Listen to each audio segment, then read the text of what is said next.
And it's something from like a mindfulness perspective that I've tried to be better at, because I think there are certain people that are good at like enjoying what they have. Yes. And I struggle with that. And I'm always somebody that wants like more and to be challenged in a new way and take risks. And I've had to be like very conscious about like the here and now.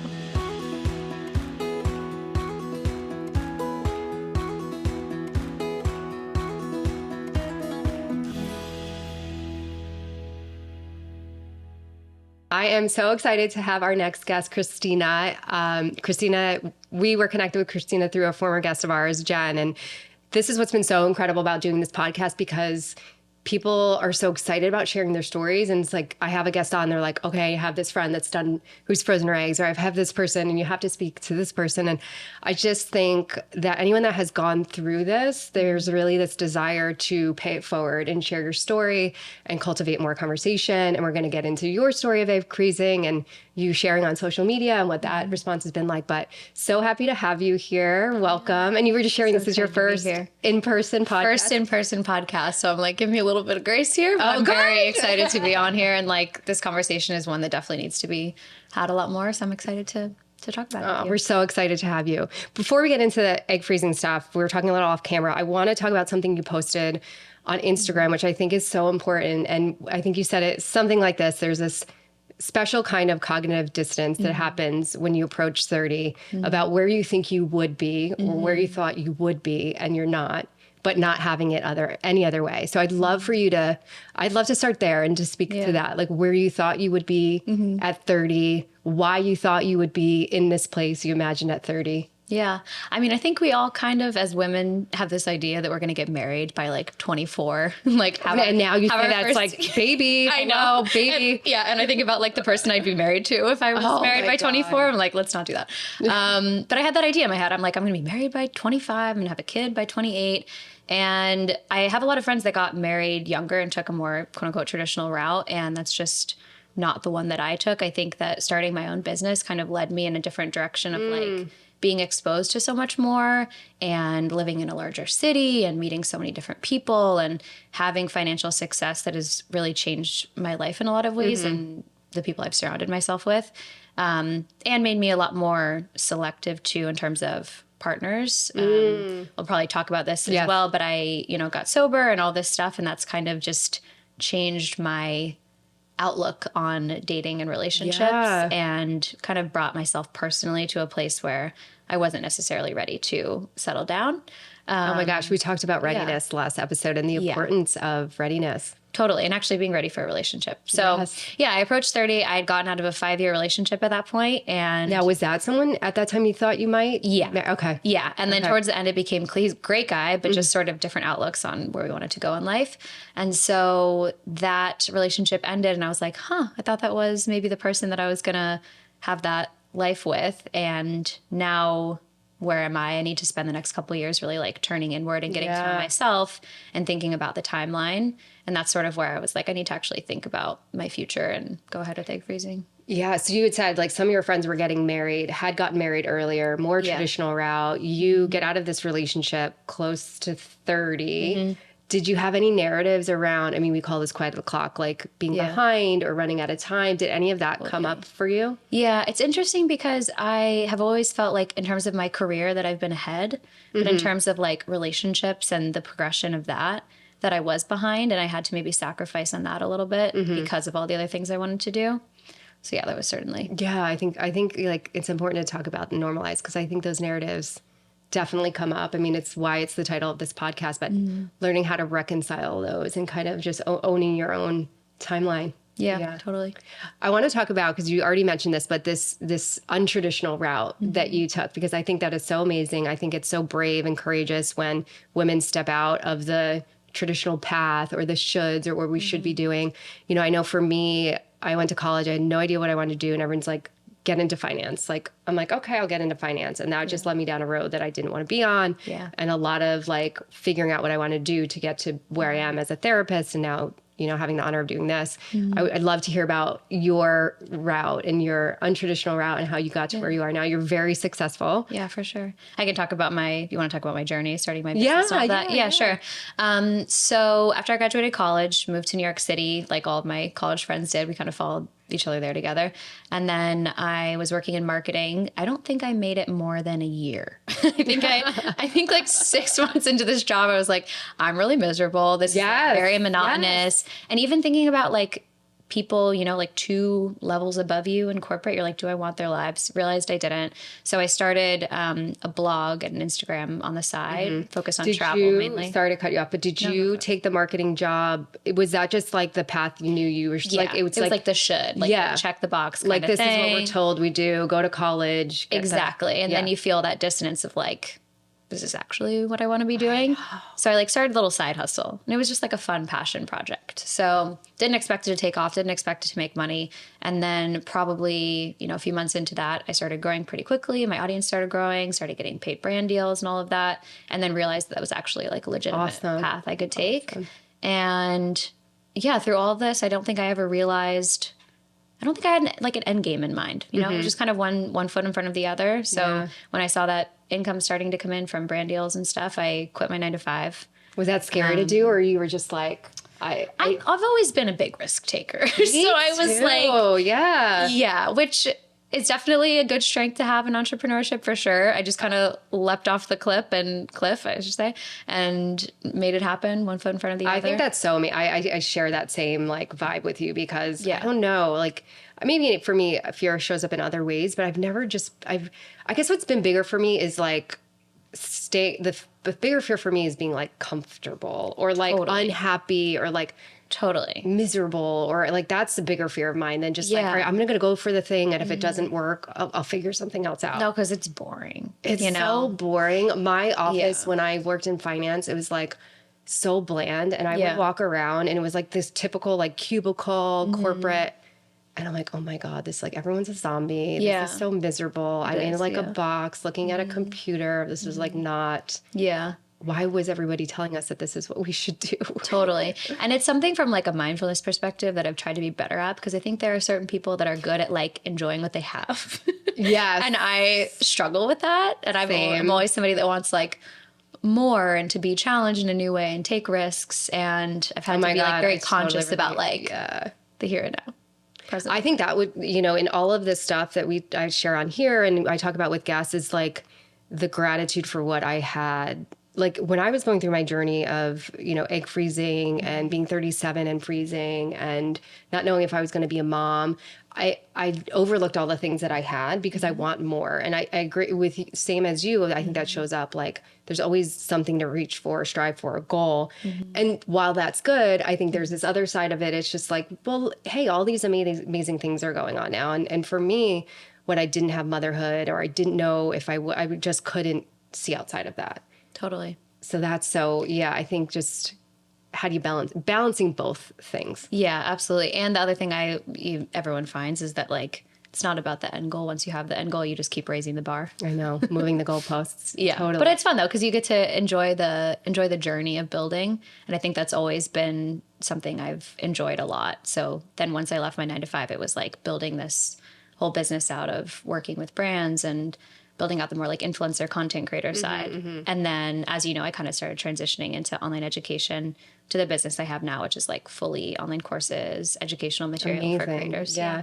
Did anyone have like opinions about you leaving this should path, this like secure, consistent 9-to-5, probably biweekly paycheck to like the leap off the cliff? Did anyone like have something to say about that? Yeah. When I started, I hid like everything I was doing for my friends. And you know what is funny? When you put yourself out there, you learn very quickly who your real friends are. Yeah. Because I think like our natural human tendency is to keep everybody sort of at the same level. So people will constantly try to pull you down. Yes. And so I had, I lost a lot of friends, just kind of realized they weren't saying the nicest things in the world. And then I had other friends that were like, so excited about what I was doing, that are still really good friends to this day. My family, my parents, I'm trying to think. My mom's much more of a risk taker as well. So she was very excited about what I was doing. My dad was much more like, stay in the job. It's just like a dad thing. Yes, my dad would always be like, this is what you have. This is the path. And I veered off every which path, and he was not thrilled by that. And whatever, because that's what he taught us, like college job. Totally. He would always say, my dad would always be like, it's not about being happy. And I'm like, oh my God. Okay. Oh, and then okay, like got it. fast forward so many years later, he's like, are you happy? Just as long as you're happy. I'm like, I don't know who you are, but okay. I'm very happy. because Yeah. I didn't listen to what you told me to do. Exactly. Oh my gosh, I've had so many moments like my dad like that. I'm like, actually, look, I'm making money. I'm making a good amount of money. Yeah. Are you okay? I'm good. Yeah, we're gonna be fine. So, Yeah, I think that's so amazing. And I think sometimes too, the projections of like the friendship stuff is hard because I think too, right? Like up until college or even a little bit after college, you're kind of on the same path. You're kind of in the same stage of life. Yeah. And then things start to veer off. Like somebody gets a boyfriend or somebody gets engaged. And it's hard to like maybe hold space for that envy or that comparison or like just because she has this thing doesn't mean like I can't have it at some point or just because, you know, she's having more success right now. And I think for some women, they do that really well and like can hold space and be supportive.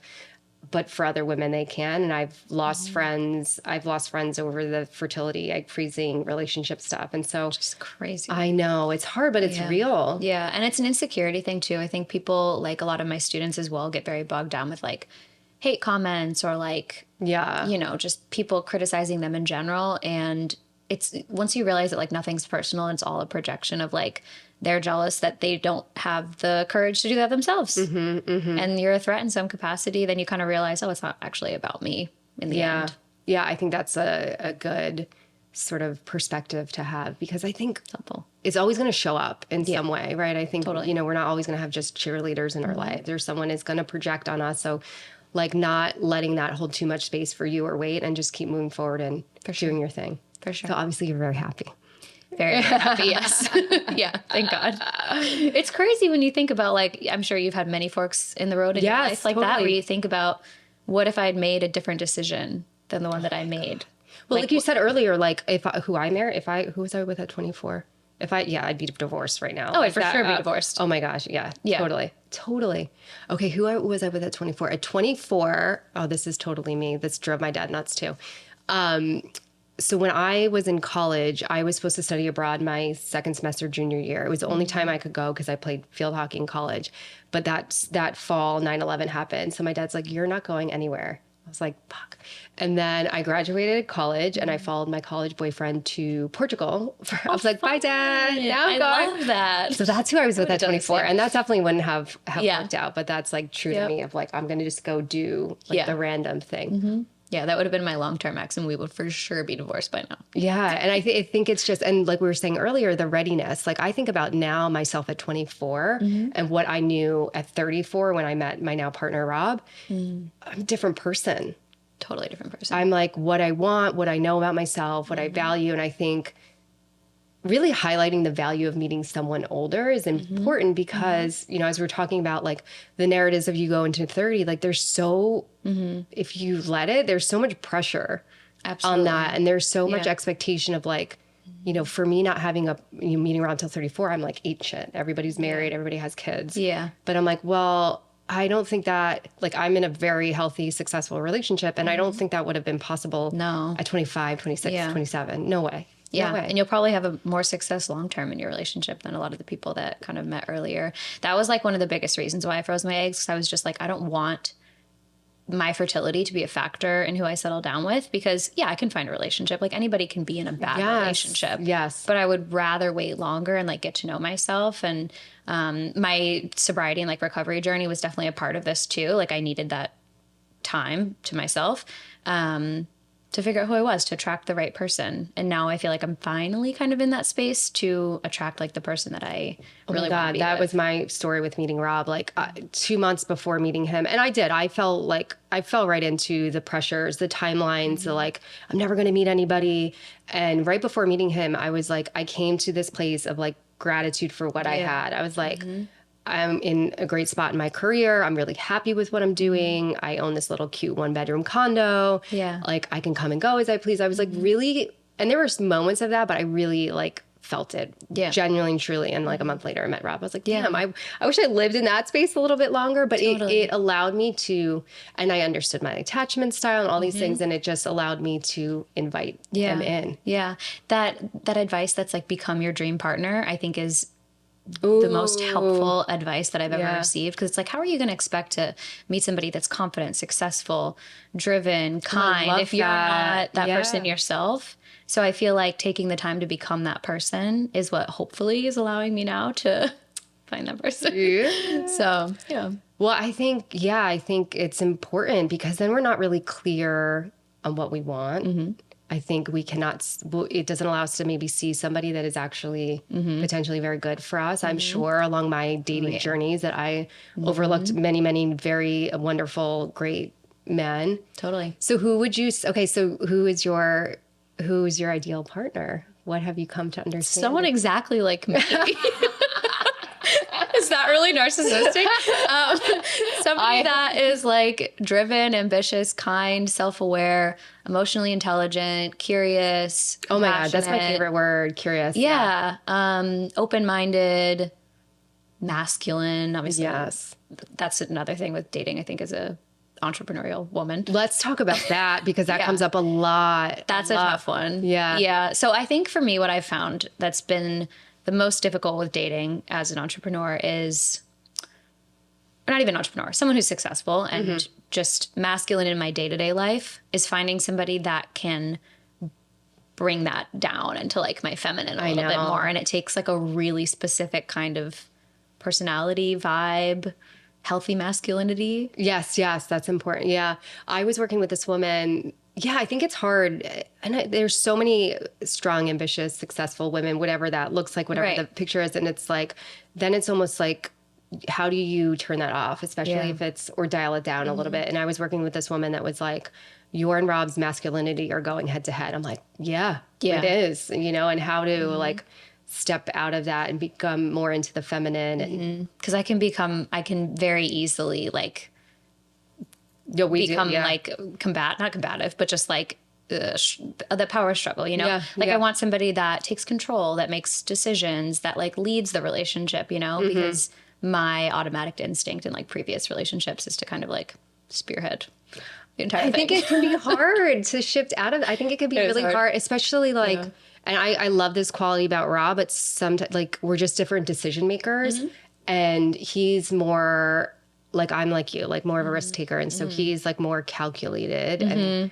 But I'm like, it's like, it can be hard. And I think it's just being aware of when that's popping up and if that's helpful or not. Yeah. But I've struggled with that because I'm kind of like, let's go, let's do next goal, next thing, let's plan the trip, book the flight. And he's kind of like, oh, let's think about it for a minute. Yeah. And I think that's where it's important to like make sure that when you are actually ready for that relationship, that you've done a decent amount of work on like becoming self-aware of your tendencies and like your attachment style and your history and how your insecurities are going to show up to ruin this relationship. So that way you can enter it like, I know all of my shit. Yes. I know how to communicate it. Like I can like, go back and forth with you and help you and make it kind of like a team effort. Yeah. I think without it, I don't think I would have ever like seen Rob clearly. No.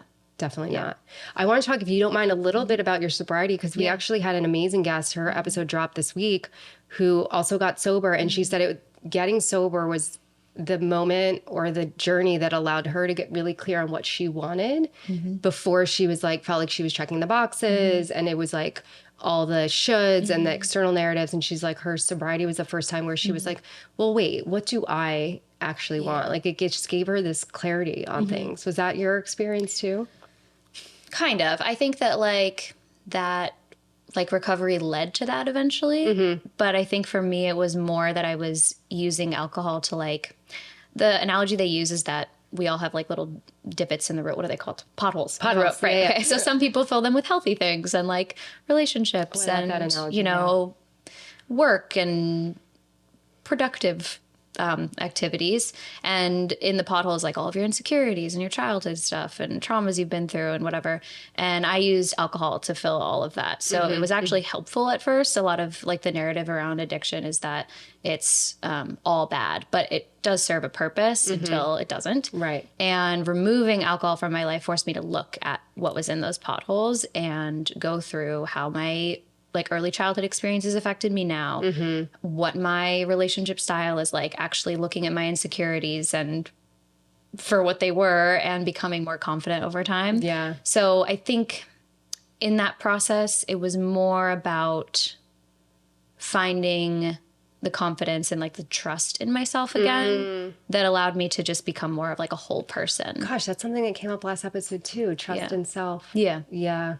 I think too, it's like everyone has their idea of what's going on with somebody or their judgments or like, so someone might have looked at you before you got sober and said, she's so confident or she's so successful. And really internally something very different is happening for you. Totally. Yeah. I was very functional. Yeah. So a lot of people are very surprised by it, but like internally I feel like a completely different person. But what it is with the self-trust, I think that I've figured out is that it's the difference between who you want to be and who you are being. So it's knowing right now I should be making a different decision than I'm currently making. And that gap is what erodes your self-confidence. So making like aligned decisions with who you want to be is how you build that confidence back up again. And that's why people like say that sobriety gives them confidence, is because finally they're acting in alignment with who they want to be. Yeah, we talked about that last episode too. It's just, I always would say this in my work with clients is like getting really clear on your values and who you want to be. And if you're clear on that and you're attached to that, you're good. Yeah. Right. And the moment you're not feeling good, that's the opportunity to look like, okay, am I aligned with my values? Totally. And many times you're not at all aligned with your values. And so that you can use that cue, like if I'm feeling bad or I'm feeling stressed or anxious or whatever, like look at your values. And it's really wild because when I've introduced this exercise in sessions, people will be like, well, what are values? And people will like Google and, so it's a lot of work to get to what that is. But I think it's so helpful to know it because then you can when you stay aligned, you're usually good, you feel good and you're in a good spot. Yeah. And having the bravery to like look at all of your We had a woman on who wrote the book Motherhood on Ice, which is so incredible. And she used the word brave for women that freeze their eggs. And I'm like, oh my God, that is so spot on. Absolutely. The whole process. So maybe this is a good point. Let's transition. Well, one thing I want to commend you, and I said this to you off camera, like your vulnerability to share about your sobriety, to share about your egg freezing is so incredible and helpful because people suffer in silence. People don't talk about things. And we need to normalize these journeys because a lot of people go through them. And I know when I froze at 37, no one was talking about egg freezing. I knew one other person. Yeah. And I felt so alone in it. So I just want to say I love the vulnerability. It's so incredibly powerful and helpful. Yeah, I appreciate that. I know. I feel like especially with sobriety and definitely egg freezing, it's getting better on the egg freezing front. But when I first got sober, I was like, if I go on YouTube and I'm like searching for sobriety stories, it was all like 60-year-old men that have been sober for like 20 years talking about their experience. Like there was nobody that looked like me, that communicated like me, that had the childhood that I had, that was talking about it. So that's part of the reason why I'm so open about it, is because like when you're struggling with substance abuse, it is so freaking isolating. That's like the worst part about it. Hiding, like you're hiding, the lying, like all of that stuff. So that's why I'm honest about it, because I know it has such a... It was so raw, effect. Like the reels you did on it, the videos, the highlights. I don't even know Instagram that well, but it was so raw, and like you could just sense all the emotions and like, but also the importance to share it. It was so great. Yeah, totally. So also very open about your egg freezing journey. Yes. So you are the first person we had on under 30 that froze under 30, which I think is so incredible because I know for a lot of women, and the research has shown the average age is like 36.6. I froze at 37. Like, and for some women that's too late. So I think it is so incredible that you did it before 30. And I'd love to hear like what informed that decision. I know you said a little bit about fertility not informing dating, but like how did you learn about egg freezing? How did you pick where you froze your eggs? Like what went into your decision process? Yeah. I think that probably the person who inspired me the most was Jen Marilla, who you had as a guest, because I saw her going through the process and understanding her reasoning, and then also doing research myself. There's so many misconceptions about egg freezing. One of them is that like you wait until you're older. But in fact, the younger you do it, the more successful, because now I have a bunch of 29-year-old eggs, you know? So learning that it's better to do it like when you're younger, through research, and then kind of just the reasoning of like, you know what, I just want to get this out of the way. Yeah. I have a month off. Let me just do it. Well, I think, did you get any like comments or messaging around doing it so young? Because I think some people might say, well, you have all this time. You'll probably meet someone. You don't need to do it. You know, you're like, you don't need to do it at 29. Yeah.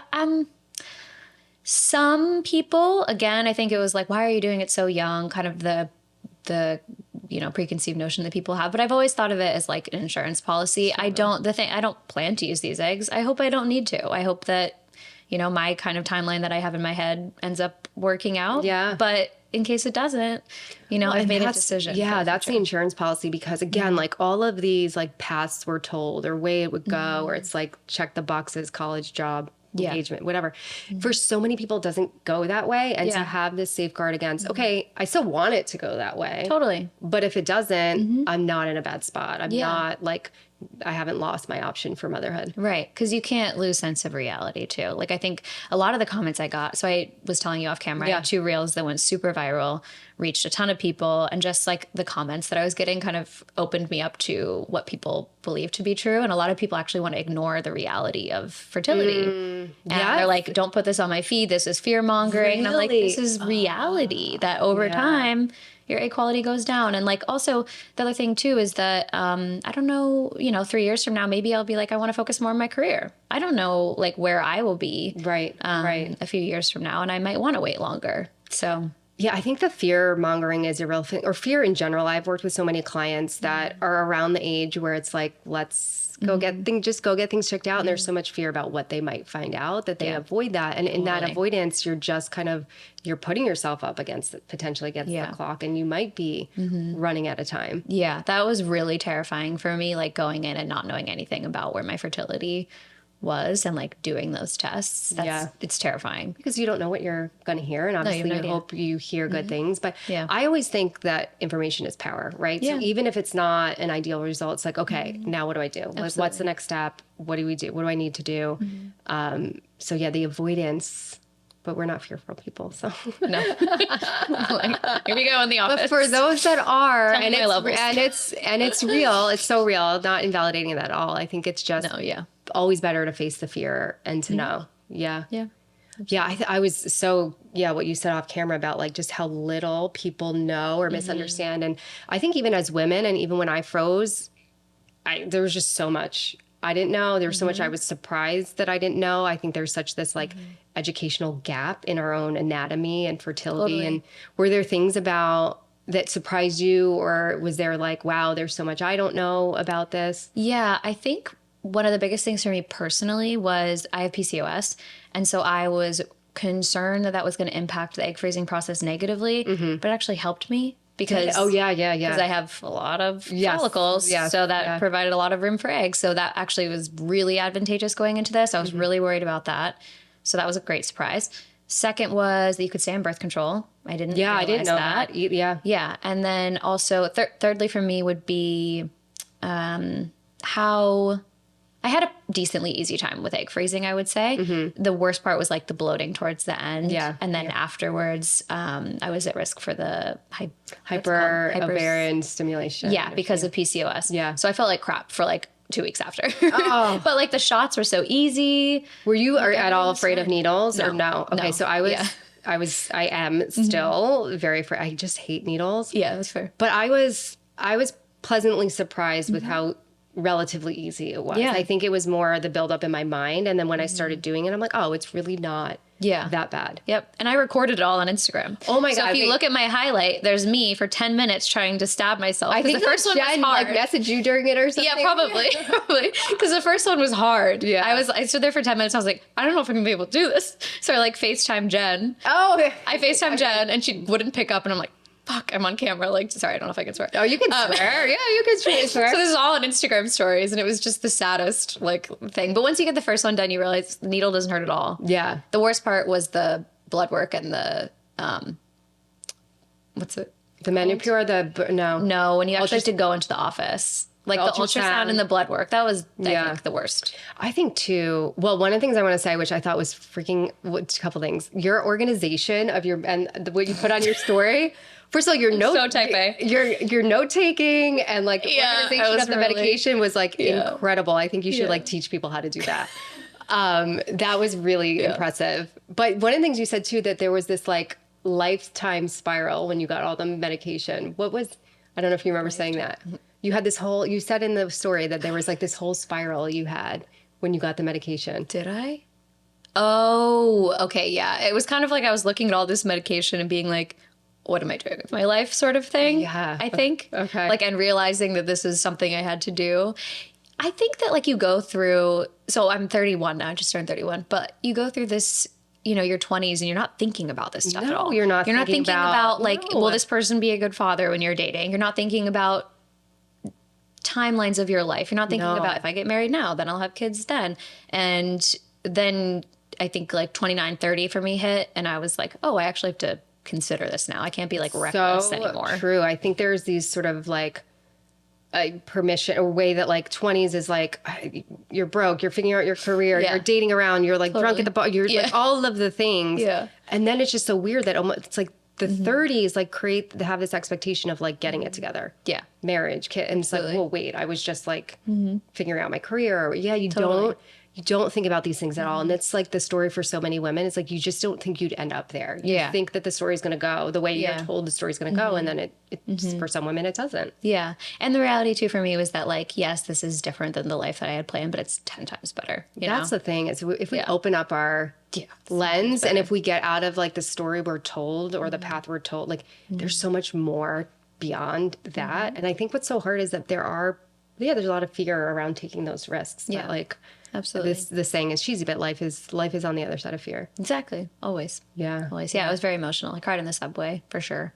on the way back from so emotional from the fertility clinic. Yeah. So let's speak to that, like the range of emotions like you went through personally. Everybody's journey is different, but I always say I think it confronts you in so many ways. Things that maybe you didn't anticipate feeling, you feel or don't feel, or things come up that you didn't really realize. I know for me, like I felt a range of things. Yeah, I think at first, initially, I was very overwhelmed by the process, and that made me feel kind of more of that like looking life in the eye and feeling overwhelmed and not sad, but just generally emotional. But I would say actually through the process, I felt very powerful. Good, like I was like, we're so powerful as women that we can like create this like magical thing. And what we can handle is tremendous. What we can handle. I did it completely by myself. I didn't have anybody help me with shots. You didn't. I was going to ask you that. Yeah, I was just alone. Yeah. Okay. Yeah. Wow. I did it all alone. It was fine, but it also gives you a sense of what pregnancy would be like too, in the sense that like I didn't feel towards the end, I didn't feel like my body was mine anymore. Yeah. If that makes sense. Because you just feel like you're wearing like a leaded like inner tube sort of is the way I describe it. Yes. And you're just like, oh, my body's here for like a larger purpose than just me. And that was the first time that I felt that. When I got pregnant with my son, I remember I was walking into the grocery store and I'm like, I'm not by myself. Yeah, that's weird. I wasn't showing. I was very newly pregnant, and it was just like the weirdest moment. I'm like, and I think there was a part of me that felt like I was very blessed and grateful to be pregnant, but it was just weird because I was like, I'm not by myself. And there was a little sadness because I'm like, I'm never going to be by myself. Yeah, totally. But yeah, I get that. Like your body is not yours and it's now meant to build another life where, totally. That was my first sense of that. Yeah. Well, you'll have it again. It's real. Like it comes up. It's totally normal. Yeah. So you froze at Spring Fertility. Yes. Right? I've heard amazing things about Spring. And how did you choose them? Did you look into other clinics? Did you, it sounds like you do a lot of research. No, I actually did it with this one. I like saw, I think it was an influencer, honestly, on Instagram that I trusted from, what was that podcast? Almost 30? Yes. Lindsay. Yeah. I think it was Lindsay. Did Lindsay freeze her eggs? Yes. So we're working with Krista. Oh, you are? Okay, very cool. She's amazing. Yeah, both of them are awesome. And I think it was Lindsay. I don't know whether she was there for egg freezing or something else. Okay, so that's how you found out. That's how they came in my radar. Yeah. There was also Kind Body in New York. I've heard is really good.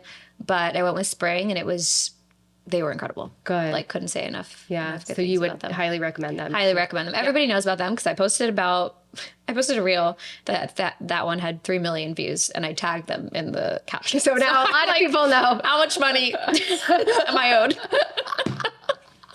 Well, no, that's okay. That's a real question because there are some people that amount of money you're like, can I get reimbursed? That was free.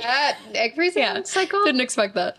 But some people do partnerships with the fertility clinics. Yeah, I don't know. There's certain things that I know I could get a discount on or get for free, and I just didn't feel like going that route with it. The other thing as well is that you go into it not knowing what your outcome is going to be. That is so scary. Yeah. That's what terrifies me about, and maybe this is my own insecurity, but influencers that do partnerships like that, because the vulnerability of having to show up and not only like, maybe you have a bad outcome and you have to process your own emotion and then share with other people that you only got 3 eggs or whatever it is like that.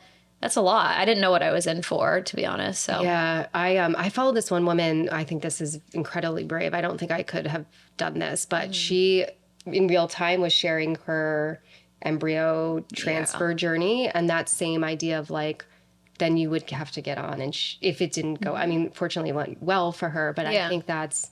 Yeah, so you maintain some of the control and the ability to choose what you share or don't share. For sure. And everyone has their own boundaries in terms of like public figures and social media, but there are certain things, even though it wouldn't seem that way looking at my page, I always try to share from a what's it called? Not a wound, but from a scar, right? So like I always try to share in a place that like whatever I'm sharing is going to have an impact on somebody in some way. Yeah. And you do that well. Yeah. Sometimes it's just like, there are certain things that should be kept private. Absolutely. 100. Yeah. Yeah. I'm very new in this space, and it's like, it's a lot to navigate. Yeah. It's a lot to navigate. Okay. So spring was great. I love that. I think it's so good to just have resources and hear from other people's experiences, because some places are good, some places are not. I know women that have had, and me personally as well, like this conveyor belt experience. And so I just like heard of anybody. Have you had guests that have had bad experiences with clinics? Yes. Oh, and really? I had a terrible experience. Oh God, I'm sorry. Yeah. So I think that's important, like, to know. And I think, sometimes it's about asking other women, like, where have you been? What's the experience been? Because it's so vulnerable. It's so sensitive. Like, you do want to be in a place where you feel heard. Your questions are answered. Totally. Like, your emotions are validated. And some places, I've had plenty of women. Like, I just felt like a number. I felt like I was on a conveyor belt. Yeah. No, spring was great. They were really like personalized and super nice. Yeah. Yeah. So after doing it, what did you feel? Besides the bloating and 2 weeks of not feeling great, like emotionally, what did you feel? I would say after I was definitely emotional. I think that was probably more hormonal than anything else. But that's actually another thing that surprised me. I thought I was going to be like a hormonal, emotional mess. I was not at all. Oh, okay. So I was going on dates. I was going to events. Up until day 8. Day 8 was when I was like, we're going to be in bed for a little bit, taking care of ourselves. But yeah, I expected to be a lot more emotional. Afterwards, I was hormonally emotional for sure. They put me on some medication for the ovarian hyperstimulation. After the bloating went away, I think I honestly just forgot that I did it. I mean, I think that's kind of the beauty of it, right? Yeah. I think the weighty piece of it is first, well, for me, I will say, like the decision and getting to the decision and then going through it, and then it's done. And it's like, there's this relief. They're in the freezer, and like, you can kind of go on with life. Totally. I was driving here and I was like trying to remind myself of what the egg freezing process was like. 'Cause it's, it's in the back of my head and it's done and it's, over with. But I think that's also like a privilege I had of doing it so young, was that I had a pretty easy time with it. Yeah. And that I could take the time off because I work for myself. So there are all these factors that made the whole thing a lot easier. That not a lot of people have. So, and I think easy or not, I think it's helpful to consider if you want to be preserving the option for motherhood. And I think women are powerful and amazing, and like, you can find a way. I mean, I think it's just, we're so expansive in our capacity and all of these things that like, if you want it, we're resourceful, like we can figure it out. Yeah, absolutely. Yeah. And it seems to be like there's a lot of places that offer like payment plans and like financing. Employers are offering it now, which is really cool. So we're moving hopefully in the right direction of that in terms of, because the reality is it's very expensive. The reality is like not everybody has access to money like that to afford to be able to do this. And that's really unfortunate, because a lot of women are in this situation where there's fertility issues or their timelines are different. And I feel like it's unjust that women don't all have the option to do this, like the pressure of that or the, grief of that. So you shared very openly on social media. What were the responses like? What were the messages? Good and bad, I guess. 80% of them were very positive. Thank you so much for sharing this. It's so empowering, etc. A lot of them were I remember one comment in particular was from a man, obviously, that said that if I had married my high school boyfriend, I wouldn't be in this situation. Oh, come on. Like, no, I'd be in a very different situation. So I made a reel about that, obviously. That did pretty well. And then a lot of it just became clear to me how uninformed people were. So like this podcast is so important. Oh, thank you. For people to listen to. Just a lot of questions of like, oh, does that mean you're having kids alone? I'm like, it's not what that means.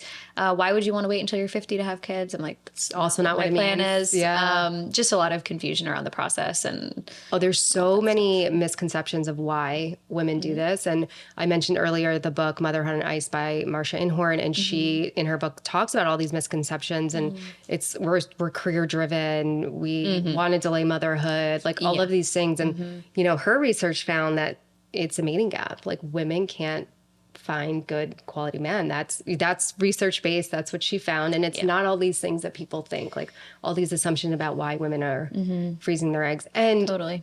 I mean, my journey is a little bit different. I think it's amazing that you were proactive and did it younger, but it's not something I wanted to do. It's not something that like, I wasn't like, ooh, I'm 37 and I'm freezing my eggs. Like ideally I wouldn't be in this situation, but like you said, the reality, like this is my reality. So what am I going to do about it? Right. Exactly. And when I froze my eggs too, even this is two years ago now, 29, I wasn't in a place to attract the partner for me. So that was the reality. I knew that. And so it needed to happen. Yeah. Amazing. So let's a little bit before we wrap up, like, you know, having done this and you didn't want fertility to be a part of your dating. What has it been like to date now that you've frozen your eggs, and is the pressure off and you're clear on who you are and what you want? What has that experience been like for you? Yeah, the pressure's off. That's like the best part about this, because I think that when you have that like looming timeline over you, you try to see the person in front of you as like fit them into the box that you want them to be in. You're like, oh, maybe this red flag could turn green if I like and just overlook and idealize and like I always tell my clients, I was like, oh my God, just like really look at who's in front of you, like not the version you're contorting them into being. Yeah, that's one of my biggest mistakes historically with dating, is like thinking that something will change, or maybe I misread that, or, you know, whatever it is. So approaching it more from the perspective of like, is this person right in front of me as they are right now what I'm looking for? If not, the faster you kind of make decisions and, you know, date somebody new, then, you know, the better it is. Well, yeah. And once the pressure's off, I think it just gives you clarity. Like it allows things to evolve as they should. It allows you to see the person for who you are, because the pressure can like cloud so much. Yeah. So much. Definitely. One thing too, quickly, because we were laughing before, but like, so you used to live in New York. You less than a year ago moved to LA. Yeah. Just share a little bit why you moved to LA, because I think that's amazing. I think that's a lot of what we want to get to is like women really tuning into what's working for them, what's not working for them, like what's authentic to them, and being able to like unapologetically make a change if something's not working for you. So it sounds like, well, share with us like your move. Yeah. So I was in New York for 8 years after graduating college, and I was one of those very annoying people for 6 years that was like, New York or nowhere. Like if you don't like New York, like something's wrong with you, you know. That was very annoying. But then I think kind of in tandem with me getting sober, something just started to shift a little bit in terms of needing like a little bit more peace in my life. Oh, I love that. I'm a very type A, more masculine, I would say, personality. And so being now in an environment on Venice Beach where it's like in contrast to my normal the vibe is operating, like, it just keeps my like nervous system very grounded. You know, and I've had to incorporate a lot of like spiritual and, you know, health practices in general to be healthy, maintain my sobriety, all of that stuff. 100%. And so LA is just a lot more conducive to that, especially Venice Beach, like being on the West Side. So that was part of it. And yeah, just needing more balance. And I kind of accidentally moved out here. I came to visit a friend, and within like 3 days, I was like, yeah, I'm not leaving. I was on Zillow, like immediately looking for rentals, like renting out my place. Oh my God. I have always, I mean, this ship has sailed. No, I shouldn't say that. There might be a time in my life, you never know, that I always wanted to live here. And so when I would come out to visit a friend, or this basketball ex-boyfriend lived out here. Yeah. Everyone's like, but you're going to come back, right? Like I would get on the plane to come out here, and they're like, "You're coming back, right?" I'm like, oh no, you know, but I totally it's get that. It's a totally different vibe than New York. I love driving too. People are more open out here, it seems. Everyone's nicer. You feel the shift completely from New York. What people have said is that people in New York are kind but not nice, and people out here are nice but not kind. Oh. I've found a lot of kind people because I think I'm a good judge of character, but I think that could generally be true. Yeah, I love that. Yeah. It's very different. Very different. Yeah. So before we wrap up, anything you would share with the audience, anything that you would say to them to say, this is how you can quiet your clock or take the pressure off, or just anything else you want to share before we wrap up? I would say that at the end of the day, like it's your life and your journey, and nobody else's opinion matters. And whether that means freezing your eggs or getting married earlier or having kids when you're younger, whatever that looks like for you, whatever is most aligned with the life that you want, try to ignore the noise as much as possible and do what feels aligned with you. Yeah, I love that. Yeah, quieting the external chatter. Yes, exactly. Well, thank you so much for being here. I love our shared passion of just wanting to talk more about egg freezing and getting more information, normalizing this journey. I appreciate your vulnerability on Instagram. It's just, I know and I hope, and I know that it's like helping so many other women. So thank you so much. Absolutely. Thank you so much for having me on. Of course. If you like the episodes that you're hearing and you want to hear more, please subscribe to our channel and stay tuned for more incredible stories and tools. When I froze my eggs at 37, I felt alone, I felt unsure, I felt confused and uncertain. And when you're considering such a big decision, feeling those ways do not feel good. So we have created a step-by-step guide to egg freezing so no one else has to feel that way. If you are considering egg freezing, if you're curious about what the process looks like or what you should be thinking about, then this guide is for you. We were really thoughtful in how we put it together. I think it's a great guide. I think it's really comprehensive and covers a lot of the things to be thinking about, to be considering, and maybe some things you didn't even realize you should be thinking about or considering. The goal is to not have anyone feel alone in this journey. So if you're thinking about this decision, sign up through our website, quiettheclock.com, and make sure to follow us on Instagram and TikTok at quiettheclockpod. This is a very big decision, so I don't want anyone to feel alone in it. So if you're thinking about it, grab this guide, and you can also DM me with any questions. I'm here to support you through this decision and this journey.